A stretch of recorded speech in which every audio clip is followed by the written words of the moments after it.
Welcome to the Jeff Knows Inc. Entrepreneurial Podcast with your host, Jeff Lopes. Jeff has over 2 decades experience as a serial entrepreneur, building brands like Kimura from his home basement to a multi-million-dollar global brand that has sold over 250,000 pairs of boxing gloves. Jeff's here to educate, guide, and drive you on the process of bringing your ideas and dreams to reality with the inspiring stories from some of the top business minds. Welcome to episode 118 of the Jeff Knows Inc. podcast. I'm your host, Jeff Lopes. Super excited today to have on Casey Jacox, the host of Quarterback Dad podcast. Sit back, everyone, and enjoy. We are live in the Jeff Knows Inc. podcast. I'm your host, Jeff Lopes. Super excited to have on today Casey Jacox. Well, what is up, brother? Well, it is lots up. I got a lot going on. I'm surrounded by Blue Jay Nation again here in Seattle. You guys just always come down. You take our seats. You root against the Mariners, but I'm honored to be a guest. Very, very cool. You know what? We're gonna go a little different with this. Before we went on live, Casey said he had a little story behind his name. We're going to start out with that today. What's the story? Let's start with that. Okay. So Jeff, in all transparency, he wanted to make sure you pronounced my name right, which he did. He crushed it, did awesome. But my wife and I, we were in Sedona, Arizona, 1 year anniversary, which is a long time ago. We've been married for 22 years. And we're getting couples massages.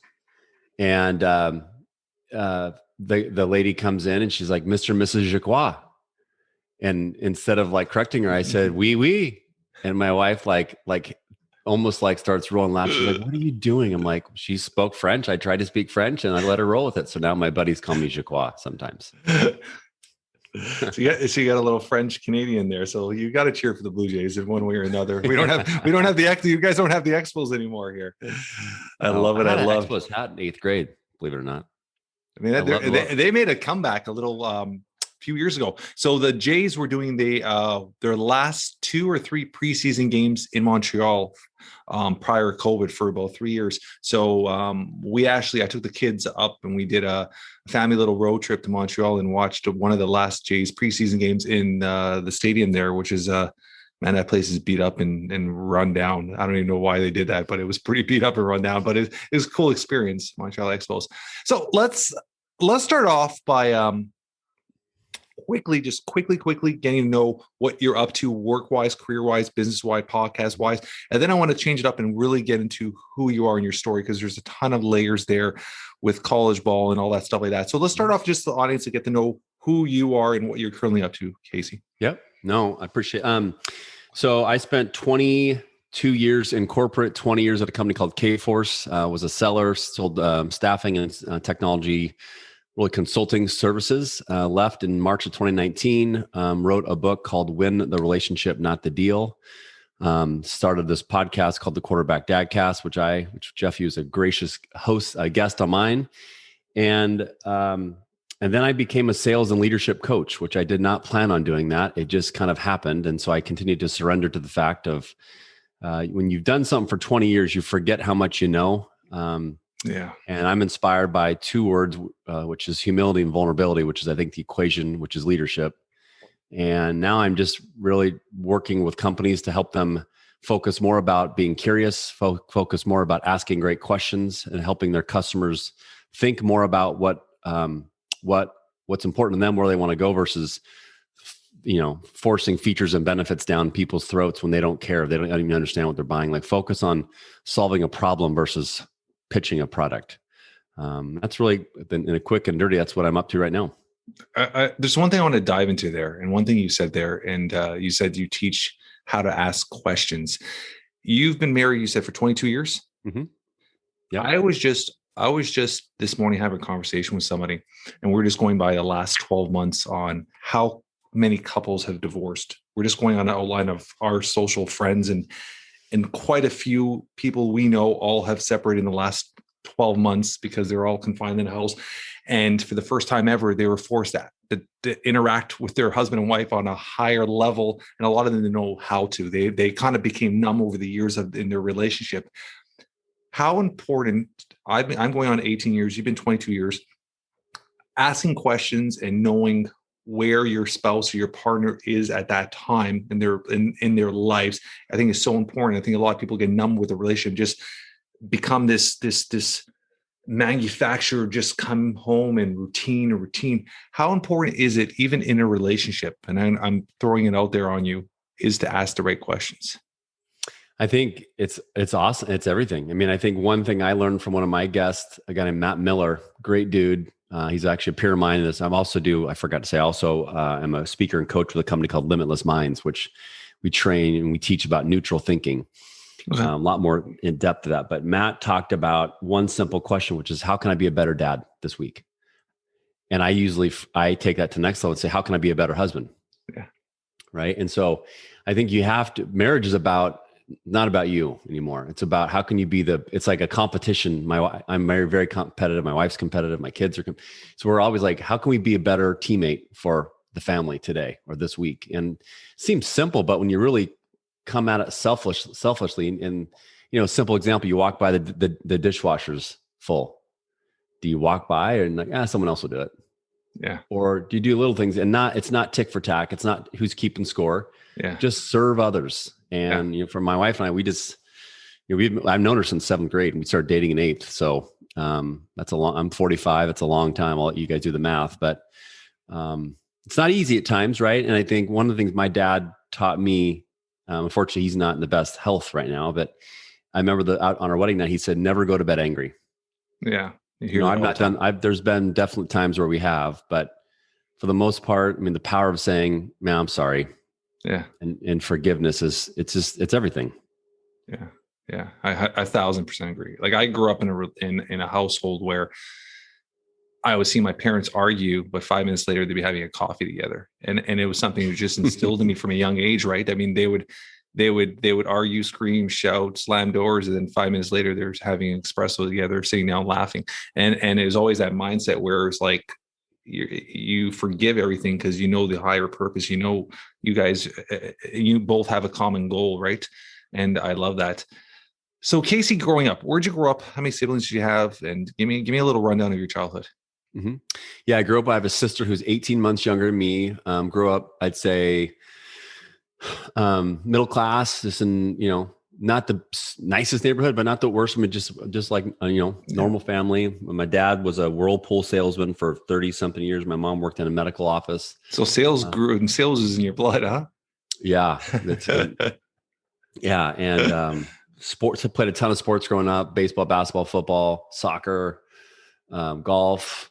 We were always competing, always playing, I always joke, one of my good buddies, Greer Smith, he's now a wealth manage partner at a company called Brighton Jones. And he and I had the same moms where, one, they were loud, God love them, but God, they were loud.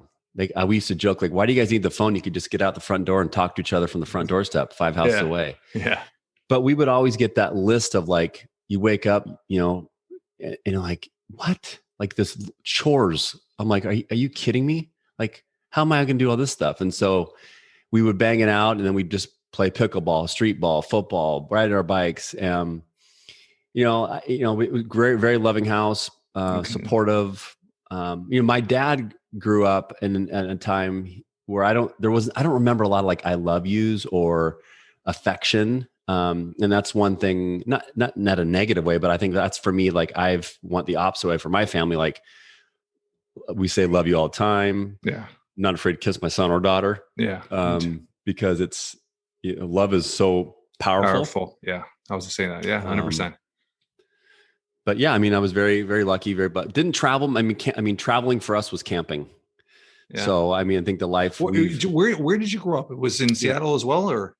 South Seattle, about 30 miles south, in a small little suburb called Renton, Washington. Bigger, it's like a big, small city, one of the larger high schools in the state at the time. Go Kentridge, go Chargers.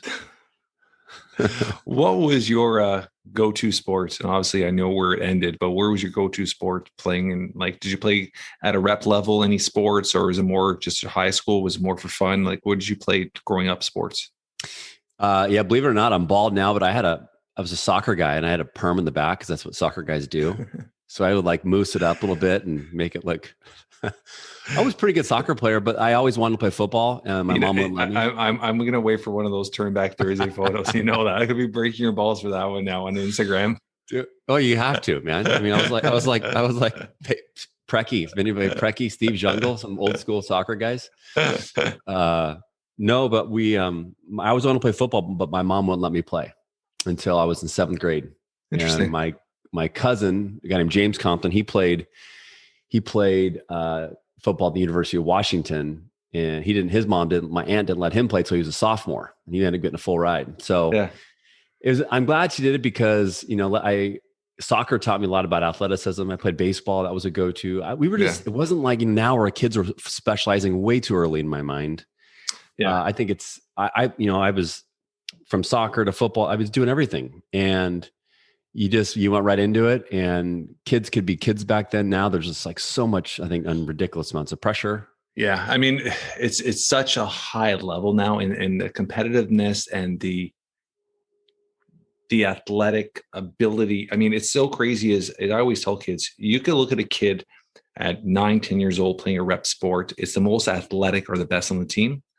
But with all the training these kids are doing, by the time you turn 13, 14, is the hardest worker, just surpasses them always.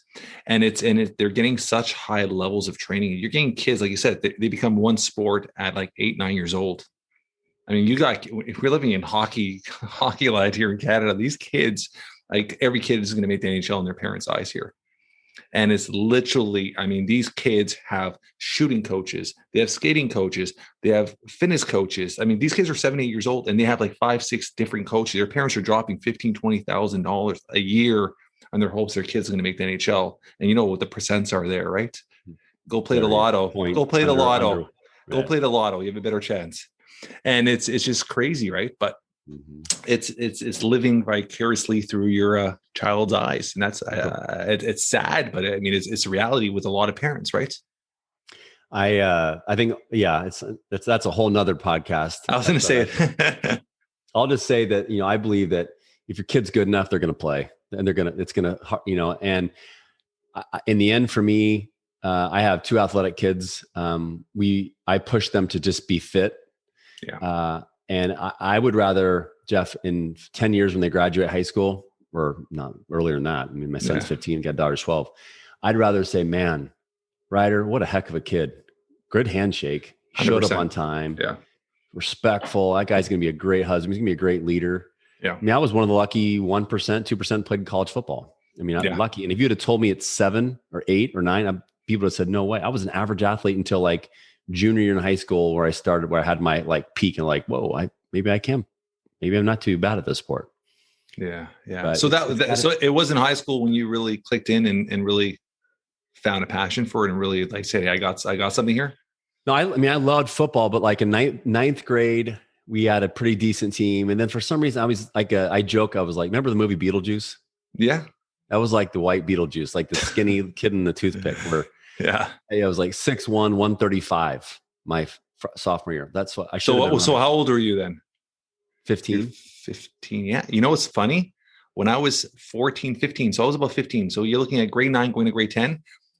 That September, that school end of school year from grade 9 to grade 10, I was 6'2", 135.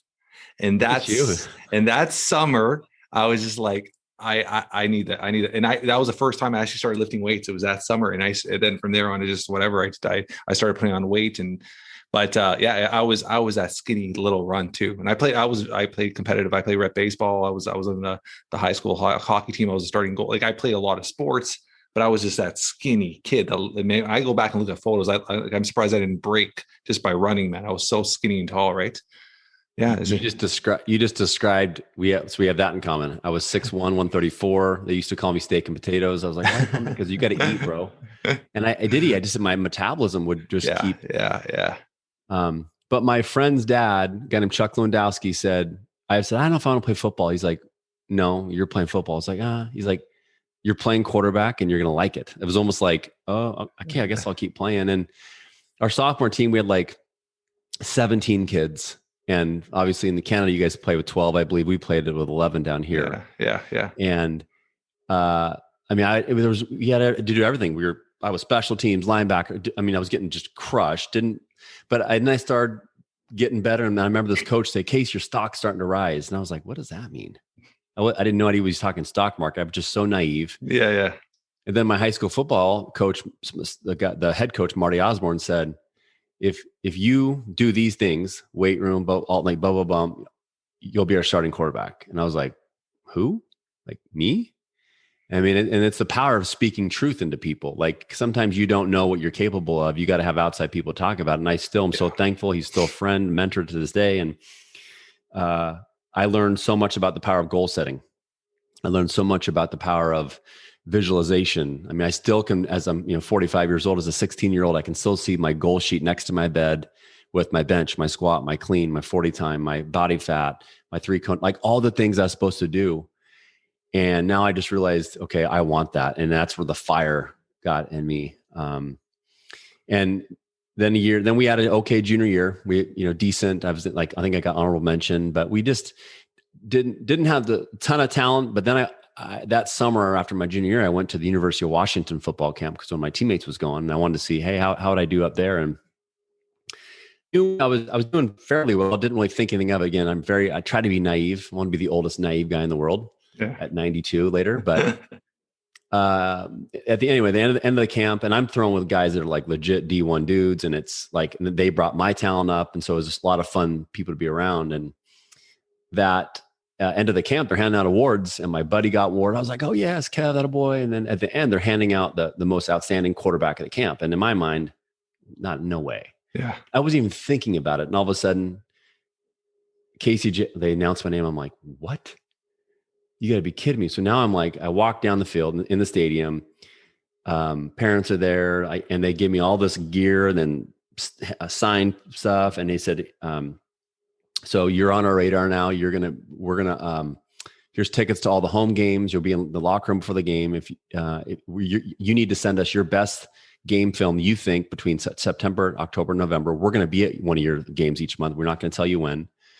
And it went from not being recruited, like I was like a D3, D2 kind of like NAIA guy, to like all of a sudden now I'm like, holy cow, this is legit.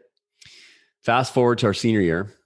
A guy that I beat out my junior year was an amazing athlete. He ended up playing professional baseball to AAA with the Yankees. Guy named Shane Cronin, good dude. Yeah. And the last play, we have these things called jamborees. I don't know if you have those in Canada, but jamboree is like a pre-practice game. You have game simulation against 3 other high schools. And the last play of that jamboree, my senior year, after we've just now crushed every team, the jamboree, we're doing great. I ended up breaking my foot in 4 spots. I have surgery 3 hours later. I don't play football at all my senior year. The guy that I beat out, Shane, now he has to play quarterback. He was playing tight end. Now he got put right into the thing. And now I'm just still in shock. Like I kind of fast forward in the story, but I worked so hard, Jeff. Like I'm talking getting up at 6 a.m. I'm lifting twice a day, Monday, Wednesday, Friday. I'm throwing after school on Tuesday and Thursday to anybody who'd play catch. I don't care if you're the freaking trombone player, the Spanish teacher. I don't care who you are. We're running routes for me. Yeah. So Shane goes on to do awesome things for our team. And I'm a captain now, remind you. So he took us to the state playoffs, first time in 20 years. He was named second team all league, first time in years. And he broke our single season passing yardage record that hasn't been broken in 20 years. And I have to watch as a 17-year-old kid. Now, games 1 through 3, I'm selfish. I'm thinking, screw you, Shane, please get hurt. Please get hurt. God, I hope you throw interceptions. Do bad. I mean, all the negative thoughts, super selfish, all about me. Why me? Why'd this get taken away from me? Yeah. Almost depressed. I was crying at times at home. I don't think my parents knew how to really support me. My girlfriend, wife at the time now, she was, she did her best but finally one day I said, this is BS. I don't know what clicked, but I had the courage to go tell my coach, Coach, I'm embarrassed. I'm not acting like a captain. I'm miserable. Everything that I worked for is taken away. I wanted to play college football. That's not going to happen. I mean, just horrible attitude. And he goes, man, I'm so proud of you that you had the courage to come talk to me about this. Let's figure out a role for you. I'm like, what do still kind of having this shitty attitude, pardon my French real quick. Yeah. And he goes, Case, you know this offense better than I do. Why don't you go up in the booth and you help me call plays? You'll be my offensive coordinator for the rest of the season. I'm like, really? And right when he said that, like, I get goosebumps telling the story. Like, I get like a vacuum sucked all that negative, selfish energy out. And I'm like, let's go. Remember that day I came down, talked to the team, said, I'm so excited about my new role. And I was like, boom, captain, back to my old self. And dude, that's what, 45 minus 16, 17, long time, 20 something years ago. Yeah. I still remember those emotions, and they still affect me today as a dad, a coach, a business leader. When I was running sales teams, when I was our number one sales producer for 10 years straight, the ups, the downs, like that moment was adversity. I'm like, it can't get worse. Like in my mind, your turning points in your life, right? There's trigger turning points. Yeah. So let's surpass that. So you still played college ball. Yeah, I was very lucky. I was 12th on the depth chart when I went there. A school called Central Washington University gave me a chance. And I started just kind of moving up. I almost didn't redshirt my freshman year, which means, I don't know if you guys have that in Canada, but it's like when you practice for a year, but you're on the team, but you don't use a year of your eligibility. So you actually can go to school for 5 years or 4 years and a quarter and still play a fifth year. So met so many great teammates, had amazing coaches. There's a lot of great quarterbacks that have come from Central Washington, like a guy named John Kitna, some Canadians people might know, a guy named Mike Riley. Okay. He was a Central guy. Zach Hill. Is this a Division I, Division II? What is Division II? Division II. Yeah. Division II. And a lot of Division II is like skill position wise. So when I say skill positions, like quarterback, running back, deep, corners, they're usually folks that like either like me, like injuries, or you slip through the cracks, but now you got a chip on your shoulder. And like, I'm gonna prove you wrong. And so I was, blessed, played behind John Kitna, played in the NFL for 17 years. And then I was a 3-year starter. I used to joke with people. My goal was always to try to go after, like, throw the most interceptions in a game, so I get my name in the record book, because John owned every other one. But I was very, very, very fortunate. I got teased in the Arena League when I got done, and had a chance to go play overseas. But I was ready to just be done. Did you go? Did you go overseas, or you never went to play? I never went. Yeah, you played in arena ball. I got a tryout with Portland. I got cut, and then I had a chance with San Jose, and they were like going to give me a roster spot. But at the time, I'd already worked like 8 months at another job. Thought I was done, and then I was like, my buddies want me to do it. But I'm like, you would have made like $40,000, and I'd be working in a warehouse the other 6 months out of the year. And it's like, yeah. I mean, it's changed a bit now in the last few years. I mean, obviously 2020 changed, but like, I'm not a big fan. I don't pay attention much to it, but I do know a lot of athletes. One of my first companies I ran when I was 19, 20, I trained a whole bunch of CFL athletes in a fitness. And so, I mean, back then, you're looking at 15, 20 years ago, these guys are making like 15, 20,000 a year, and they all had full-time jobs. It was crazy. Like, your professional athlete making 15 G's to play a pro sport, which is crazy. I mean, it's changed a bit now, but I mean, if you're not a star in the team, you're still making 20, 30 G's a year. Like, you're not supporting the lifestyle of an athlete. And a lot of these guys want the lifestyle of an athlete, right? So it's hard to fathom. Then you look at the NFL and what they make, but also the careers are so short. They're so short, man. Yeah. Average 3 years, I think, is the NFL average 3 years. And then, a lot of those folks, unfortunately, don't manage the money that well. They think it's like, man, paid a gazillion bucks, but you didn't. No. Buy this, buy that. But that's what it is, right? They buy, and then it ends. Abruptly ends, and then they have all this debt, and they don't know how to deal with it, and then just life just goes on. And a lot of them, their identity stuck to that sport. Did you have that at all when you were playing college football? No, I didn't, because I think because of the lesson I learned in high school, it can be taken away from me tomorrow. Yeah. Even when I left, even when I left corporate, I mean, you would have thought like, oh my God, this guy's going to be depressed. I was our number one rep nationally at this company for 10 straight years, left as our firm's all-time leading salesperson, the 60-year company history. The time when it became, and I was an amazing divorce. I'm still in good. I was texting with my old boss this morning. And when I left, I knew it was time. My gut said, and in the end, I would tell people in the companies I coach now, as much as I think I'm so important, and as Jeff, maybe you think you're so important, if I dial 911, our phones aren't ringing. We're not that important.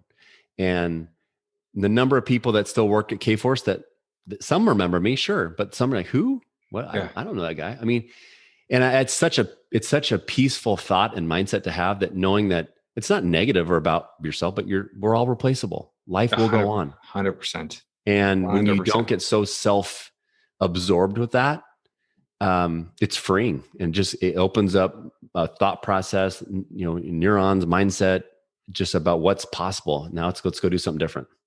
Yeah. Let's talk about your wife a bit. So you guys met at a very young age.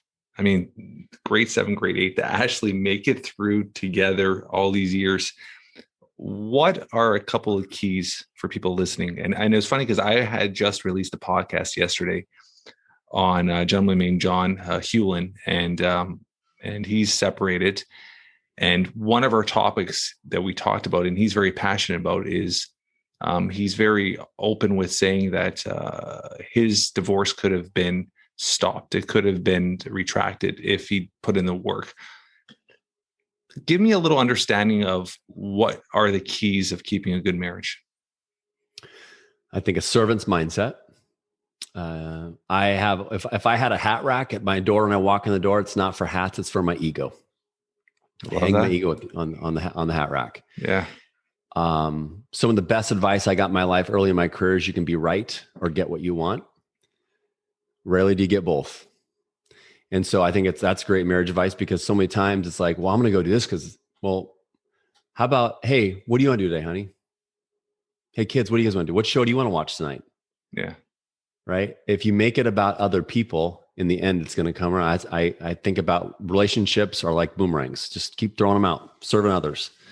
Doesn't mean like I'm a doormat and I just take one for the team every single time. But for me, communication, setting expectations, follow through. Yeah.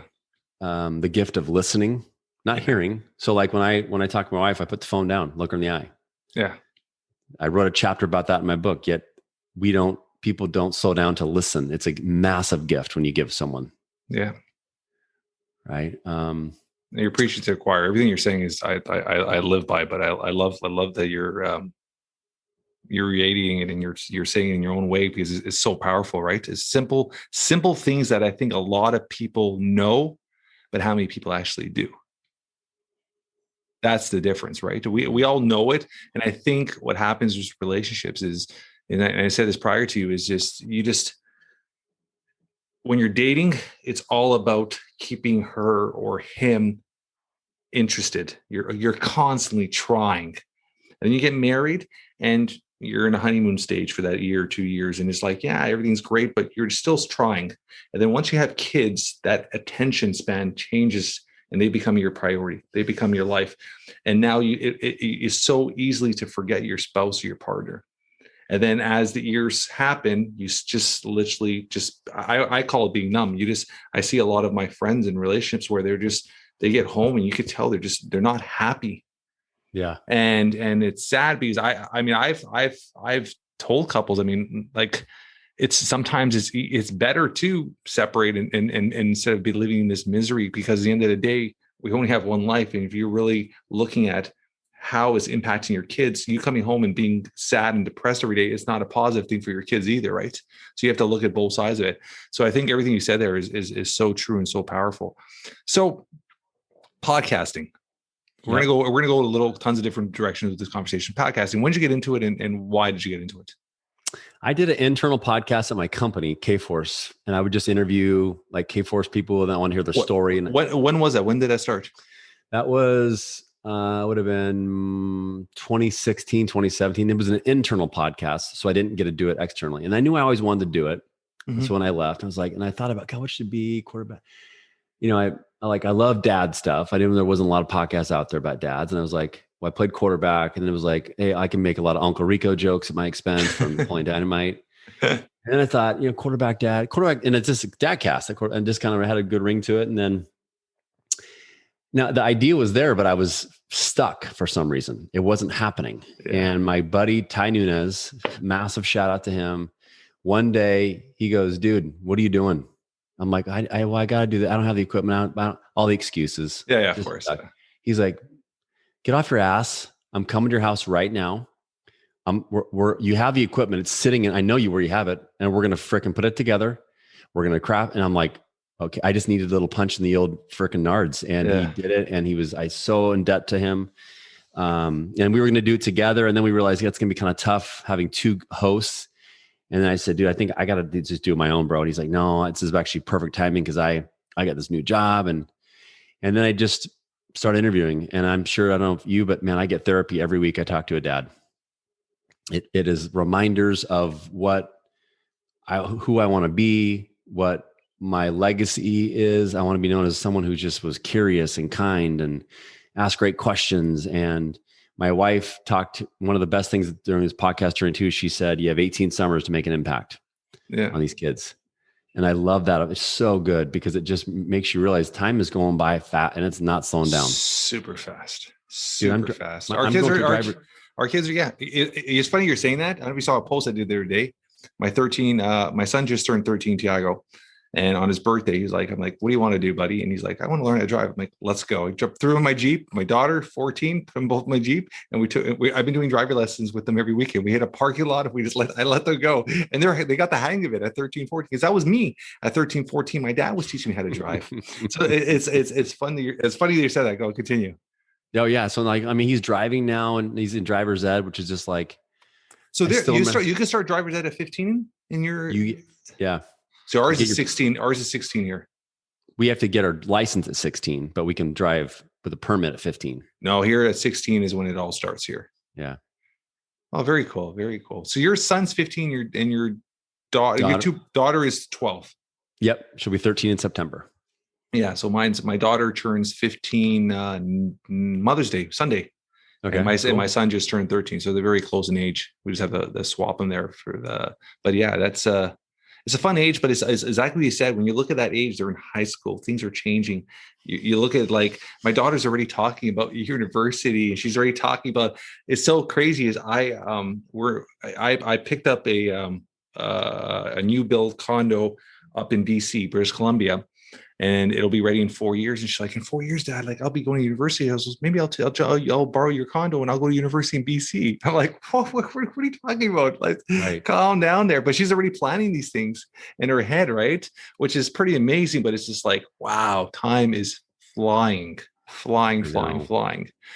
So when did you start your podcast? When did you actually release your first episode? January of 2019. I'm going on a year and a half. That makes sense? No, 2020. 2020. Yeah. Yes. Yeah. Okay. So just before me, I started in end of March, starting of April. Yeah. So just a couple months before me. And it's crazy during the pandemic, you actually did it right before the pandemic. During the pandemic, everybody being home, it's like the podcast world took off to another level. They're saying there's 1.8 million podcasts right now. How many of those are truly active?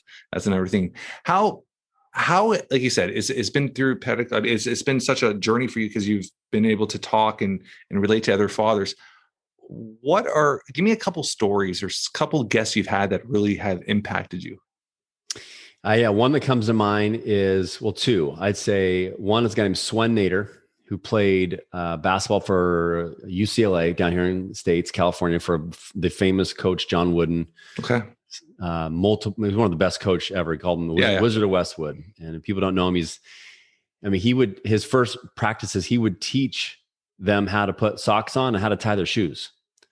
And people are like, these are Division I athletes. What are you doing? He's like, he didn't want guys getting blisters, so they couldn't practice. So the little amount of detail. And Swen talked about those stories. Swen also he took a full ride to UCLA, and John Wooden said, come here, but you're not going to play that much, but you're going to play against the best basketball player in the nation, a guy named Bill Walton, but I guarantee I'll get you to the NBA, or you can go to someplace else and be a starter. And he's like, and people are like, what are you doing, dude? Why would you go be a backup? And he said it was the best decision he ever made. And so we talked about fatherhood. He told me those stories, and I'm just like, dude, I'm talking to a guy. Did he ever make the NBA? Yeah, 12-year career. Oh, wow. Okay. 12-year career. And so he wrote a book back to your question about what impacted me, his story about writing this book, which says you have not taught until they have learned. And it's a great book. It's a great book. And it made me realize what I was not doing well as a dad and mom. And I'm not a mom, but my wife, we were doing too much for our kids. And our excuse was, well, we were busy and I had a job and sports and getting kids to practices, but we weren't slowing down and saying, no, frickin' make your own eggs. You can do it. Oh, I love it. This morning. Go finish. Sorry. I mean, so I was the pancake guy and I love making pancakes. I love doing short order cook stuff, but I'm like, they got to learn because I'm actually hurting them by not letting them do it. They need to learn to do the laundry. They got to, and we weren't challenging them enough to do some more things. And so that episode dramatically changed my mindset. We literally 4 hours ago, shout out to Marsha. I had a conversation on the podcast with a national, she's from Canada and she's a coach and she went through a very challenging time with her son. Both her children at 13 and 14 became addicted to drugs. And she went through an incredible story. And it's funny that we actually had this whole conversation where she said her time with her as a parent, it's not just only loving them, it's actually preparing them for life. And that's one thing I'm being very both my kids both do laundry, they both cook, they both clean. We get home and my 14-year-old daughter makes dinner for us. And I'm not even over exaggerating. This kid could cook. And we've started this from a young age, and it's more of a preparation. Even in the summertime, I bring my kids to the office here and I let them pack it. I let them do boxes, let them do stuff. It's preparing them. So they are they're not scared to work. They understand they have to work. At the same time, too, they're prepared for simple things in life, right? I mean, I remember growing up, I would see I came from a hardcore European family, but most European dads would work, come home, sit down on the couch and have dinner. My dad would be cooking more than my mom. My dad would do more than my mom at home.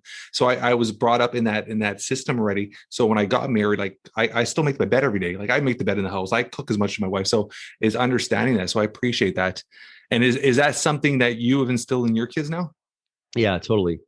Where we live now, we don't have a lot of, I got rid of all the maintenance. I wanted no grass. So we have we're lucky to live on some property. And so we have a lot of rocks and we have turf areas that we just not maintain. So, we spend time in the East Coast though, in the summer. We'll go back to this small island off the coast of Massachusetts called Cuttyhunk Island. And so, what's fun about that is my kids get to do jobs that most kids don't get to do. They're shucking oysters. They're working on an oyster farm. My daughter this summer is going to be working on what's called on the raw bar boat. So going around in a boat, shucking oysters, putting them on the half shell for these high-end boaters. And so she's going to learn, and mom and dad aren't there to help. And so they're going to be around teenagers that are going to be, probably rough them up a little bit, but that's how you grow up and learn. And, when did that start? When did you start doing that with your kids? So their first summer working was last year. But we've been going out since they were, infants, to this place that my wife's great grandparents had a piece of land out there. And so we've been. So is it close to Cape Cod? Yeah, it's south of it. It's the furthest. It's the southest island of the part of the Elizabethan Islands. It's about an hour boat ride off New Bedford, in the Boston area. Yeah, that's awesome. I think I told you that. I don't know if we talked about that, but when I was a kid, for almost 13 years straight, we would spend 3 to 4 weeks every summer in Cape Cod. Yeah. Okay. Yeah. I love that. And the first road trip I took with my family was to Cape Cod. I took them to Cape Cod. I love Cape Cod. Yeah. But okay, sorry, continue there. I was going to say, other shout out I want to give back to your question about, some episodes that were impacting. So many episodes, but one specifically was a guy named Dale Favors, who's in New Jersey. And in the heart of Black Lives Matter, social unrest, I wanted to make myself and I was one of those white people that didn't understand the word privilege, not because I didn't, I was just because I'd played football, Samoans, Hawaiians, African Americans. And I didn't ever think about race because I didn't have to, and they were my buddies. Yeah. And I said, you know what? I was in my mind, I said, I'm part of the problem because I'm not diving in. And I had this, and Dale was so supportive and so, open. And I said, I want to interview you live on Zoom. We're going to promote it. And I want to talk about race and fatherhood.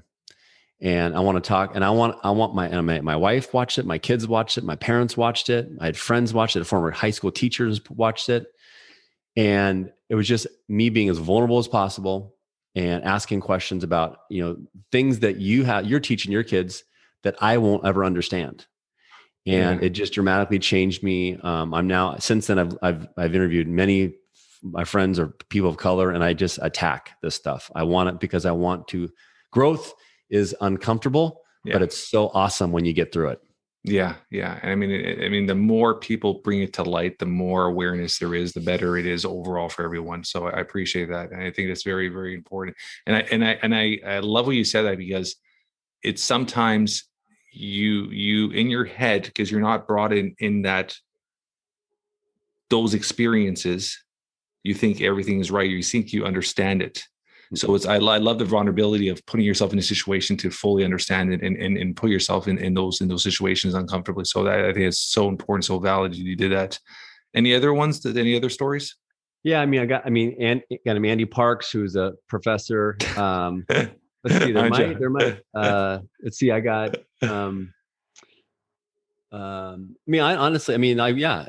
joking. You're pointing yourself. I'm joking. No, but no. The one thing that was awesome, your episode hasn't been released yet, but it was, what I loved about our conversation was we're doing similar things and we're supporting each other because we're trying to help dads be better dads, right? Man, we're on the same team.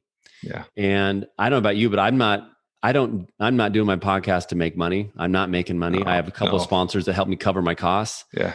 And it's about serving. Yeah. And I love that I'm in a spot in life where I can do this. Yeah. And blessed to do this. But Michael Gervais is a big one too. I don't know if you know that name. He's runs the Finding Mastery podcast. He works with Coach Carroll from the Seattle Seahawks. Yeah. I was super honored when I got him on my former boss, guy named Jeffrey Neal. He talked about reconciliation with the father before he passed away. I talked to a former college football coach buddy of mine named Ryan Sawyer. He talked about depression, like full on in a ball, crying on the floor. Yeah. And then leaving a Division I coach. They were national champions. And people were like, what are you doing, dude? Why are you leaving? But he wasn't happy anymore. Yeah. And so just inspiring these stories.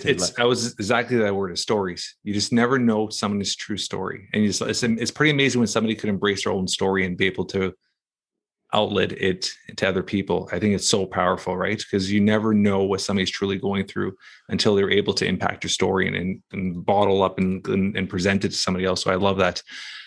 With yourself, okay, let's talk a little bit about your sales, because sales is obviously a huge part of who you are, and it's something that I'm very passionate about. I mean, my one of my first companies was sales when I was 19, 20. I was doing consulting, and I love the whole idea of the sales because it's something, and I think we talked about this, if I'm not mistaken, is something I always say, if they're going to teach one skill in high school, it should be sales, because once you learn how to sell something, your rest of your life, everything seems to get a lot easier.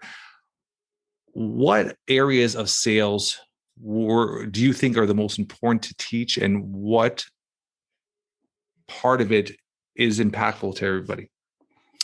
So I maybe shout out here. So I, as an author, which feels good to say, I'm out to prove that football guys can put sentences together.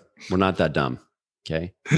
heavy joke, heavy sarcasm, my expense. But I can answer your question in the 6 chapters that I wrote about, which is the power of setting positive intention for the day, power of treating people the way you want to be treated. When we're in kindergarten, it was super important. But as we get to adults, it's okay to flip people off. It's okay to be rude to a coworker. It's okay to show up late. All these things dramatically impact relationships and affect the culture. Second chapter I wrote about is expectation management and follow-up.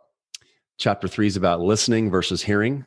You can actually practice listening. There's skills, there's exercises I talk about in the book. Chapter 4 is about documenting what you hear, what you say, what you see in a CRM, customer relationship management software. Yeah. Chapter 5 is about ditching the ego, being able to practice and actually role play your craft. And 6 is being patient. So all 6 of those things are assumed things that we just do. Like people know how to do it, but colleges aren't teaching that. They're teaching the academics. Yeah. In the social world where we're all texting, where it's social media this, social media that. I'm like, when my kids want to have a friend sleepover, don't text them, call them. Yeah. You're going to pick up the phone and call them, and you're going to say, "Hey, my dad said it's okay if they spend. Do you want to come?" Like, I want to teach communication, because I think sales is not about what you sell, which I mentioned earlier. Yeah. Selling is about curiosity. I love that. And one of the things I teach that wasn't my idea. I got taught to me in my career by a guy named John Kaplan. He told me these things called TED-based questions. Tell me, explain, describe. So you always need to ask. And so it's a great exercise for if there's dads or moms listening, to use it on your kids. So an example would be, "Hey, Ryder, I would say, 'Hey, Ryder, how was school?' 'Good.' What'd you do?" "Well, nothing much." "Did you have fun?" "Yeah, it was all right." I'm like, "Sweet. That was a good conversation. All right, but go play Xbox. We'll see in 2 hours." Or, "Ryder, tell me about math today. Describe the hardest part. Explain why you like math versus science. Tell me about a time you laughed at school. I want to pretend like I was there. Describe when you think about basketball, describe one thing you like or when you're really, really good at, and tell me about one area that you wish you were better at." They have to talk. Intentional questions. Yeah. And if your relationship sucks with someone, point the finger at yourself. It's because you're asking shitty questions. Yeah. If I'm having bad client relationships, not their fault. I always tell people deals are won or lost in discovery. Yeah. If we're not, and as a seller, the reason why I think I had success over a long period of time, it was always, what could I do better? Not what my team needs to do better, what my clients need to do better. Oh, the market sucks. Oh, COVID. Yeah. Dude, someone's going to be successful. Why not you? Yeah. You know, we have 60 to 80,000 thoughts a day on average. Science says of those thoughts, 80% are negative. Yeah. I agree with that. And I've heard that stat before. And it goes back to that mindset too. I mean, I always tell everybody too, is we all have 24 hours in a day. I mean, there's no reason why somebody else is successful and you're not. It's the sacrifices. Yeah. I go even a deeper. I love the 24 hours a day. It's 1,440 minutes. We all have. So when people say, "Oh, I don't have time to do that," BS. Yeah, you do. Yeah. We all have time. You make different choices than I do. Yeah. And be okay with that. Yeah. I call it, I mean, we talk about that too, is your non-negotiables, right? What is truly important to you? If it is important to you, you'll make time for it. Right. Yeah. I love that. Superpower. If you had one superpower, what would it be? What was my superpower? If you had one, what would it be? Well, I have two. Okay. I have two. It's, you have to. Yeah, I do. These are great ones too. Miraculously remembering useless lines from 80s comedies, movies. Interesting. Okay. Give me a couple. Okay. And the second one is saying the most random, bizarre, weird, awkward thing that comes in my mind. Then the filter should slow down, but it just still comes out. Yet when it does come out, it comes out socially acceptable. It opens people up. It makes relationships go from 0 to 100. And my wife say, "How the hell did you just get away with saying that?" I'm like, probably tone, delivery, intent. Yeah. Naivety in my voice. But, I just embrace it, because like the things that frustrate me when people say fake it till you make it, worst advice ever. 100%. Worst advice ever. Be yourself. Yeah. Authentic. Number one reason you should be yourself, Jeff, the number one reason is because everybody else is already taken. Yeah. I love that. I've heard that before, but I love it. It's just, I always say you just be authentic, and you'll attract the right people. The minute you're faking yourself, you attract the wrong people. Just simple stats, right? Give me a couple lines from movies. What's your favorite 80s movie? Probably Caddyshack. That's more of 70s, but I mean, Caddyshack. I'm a big Anthony Michael Hall fan. Weird Science. Yeah. I could quote Caddyshack for days. Let's see. I mean, Weird Science is a beauty. Obviously, old school. I love Will Ferrell. Big Will Ferrell fan. Ron Burgundy. I can quote a lot of Ron Burgundy. I watched Old School with my kids the other day for the first time. Oh, Probably not appropriate. Oh man, my son laughed his head off. That's that one. one. Drinking. That's a scene I was thinking about when his wife and their friends are in the car and he's running. The dude's butt cheeks are right in the gut. How do you think we have time to stop at KFC? Oh, what a classic movie! You had answered this question earlier. I'm going to just repeat it and ask it in a different way. If something were to happen to you today, in a few words, how would you want to be remembered or described? I would want to be known as someone who was positive.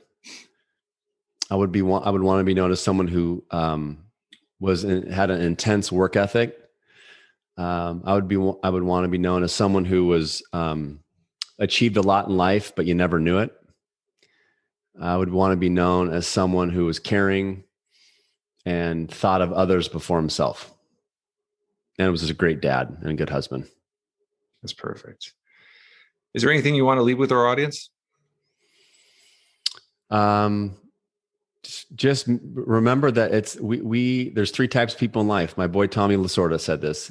There's people who watch things happen. There's people who wonder how things happen. And there's people who make things happen. Don't wait for things to happen. Go out, and if you have goals, write them down. Tell someone about them. Yeah. Help yourself. Someone's going to do great things. Like, think about President Obama. As a Black African-American man, he's going to become the first Black president. There's no Black presidents in the United States. Yeah. We don't allow that down here. Yeah. He did it. Why not? I mean, I told my daughter, why don't you be the first president, female president? Someone's going to do it. Why not you? Yeah. Right. So I think just as be the dad that spoke truth into me as a ninth grader. Be the coach that spoke truth into me. The world's got too much negativity. And if COVID's taught us anything, it's about slow down, focus on love versus hate. Forgiveness takes you, reconciliation takes two of us. But if you can forgive people, we're not perfect. We all got gaps. Yeah. No, I love that. One thing you said there, and I think is so powerful, is when you said set goals and then tell people about it. That's holding you accountable. And I think that's the biggest thing with a lot of individuals is they have never allowed themselves the accountability, or they never put themselves in a situation to hold themselves accountable. And that's why goals become a thought and a dream, and it just starts fleeing away because they don't hold themselves accountable to obtain what they really, really want to. So I love what you said, by either write it down or tell somebody about it, because it forces some form of accountability on you to achieve it, right? And once you start going, it starts happening, right? The domino effect. Yeah, I don't know who said this, but I always like quoting it. It says, a goal without a plan is a wish. Yeah. Look at my podcast, Ty Nunez. I don't tell him about it. He doesn't make me do it. Now I'm still in debt. I wrote from writing a book to. I've never had a podcast, Casey, that you have quoted so many people's names in this podcast. You have done so many shout outs. I was in my head. I should have just been marking with a little tick every time you shouted out somebody, some coach or some friend. I love it because you have appreciated the help or the guidance or just the friendship along the way, and you haven't forgot about it. And I think that just reflects on who you are as a person, which I think is a very important thing. I think is very special. So I appreciate that. I'm saying it in a good way, not in a bad way. So I love that. That's the quarterback in me. So as a quarterback, we get too much glory. And so I always loved getting my other teammates' names in the paper. I love getting my linemen in the paper. Yeah.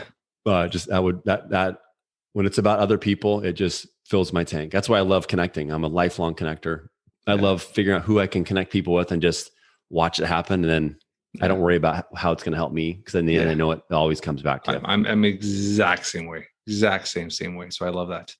This has been awesome, brother. I'm going to put on our show notes how to get a hold of you. If you want to just quickly let the audience know your podcast name, how to get a hold of you through social media, then I'll put on all our show notes as well. Okay. No, thank you for asking. It's so my podcast is called The Quarterback Dadcast. It's live on all major podcast players.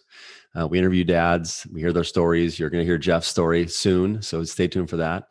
If people want to learn more about me as a sales and leadership coach, you can just go to my website, which is caseyjacox.com. That's CASEYJACOX.com.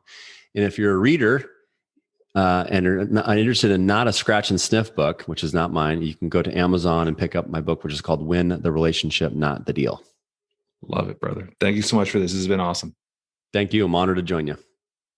That's a wrap for today. I want to thank our guest, Casey, for being an incredible guest and taking time his busy schedule to be a guest on the Jeff Knows Inc. podcast. Like all weeks, guys, if you enjoy this podcast as much as I have, please spread the word. Tell your friends, tell your family, spread the news. Another great podcast just landed.